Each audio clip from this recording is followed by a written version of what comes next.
আসসালামু আলাইকুম ভিউয়ার্স।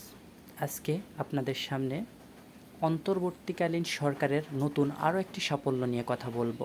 আপনারা দেখতে পাচ্ছেন এটি একটি সরকারি প্রজ্ঞাপন, যেখানে সরকার দেশের বিভিন্ন শিক্ষা প্রতিষ্ঠান থেকে ফ্যাসিস্ট হাসিনার নাম সরিয়ে নতুন নামকরণ করেছে। কিন্তু একটা ফ্যাসিস্ট সরকারকে ঘৃণা করতে গিয়ে আমরা আমাদের পুরো মুক্তিযুদ্ধকে ঘৃণা করছি না তো?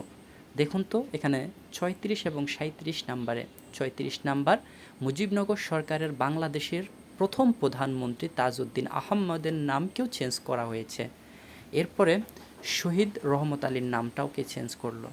আপনারা আরেকটু ভালো মতো খেয়াল করলে দেখবেন ৪৭ এবং ৪৯ নাম্বারে শহীদ আব্দুর রবের নামটাকেও তারা বাদ দেননি। তাহলে একটা ফ্যাসিস্ট সরকারকে ঘৃণা করতে গিয়ে আমরা আমাদের ৩০ লক্ষ শহীদের রক্তের বিনিময়ে অর্জিত বাংলার স্বাধীনতাকে অবহেলা করছি না তো? কিংবা আমরা একটা স্বাধীন রাষ্ট্রের নাগরিক হয়ে যাদের অবদানে আমরা স্বাধীনতা পেয়েছি, একটা রাষ্ট্র পেয়েছি, আজকে তাদের অর্জিত রাষ্ট্রে দাঁড়িয়েই আমরা তাদেরকে ভুলে যাচ্ছি না তো? বিচারের দায়ভার আপনাদের কাছেই দিলাম, ভেবে দেখবেন। ধন্যবাদ।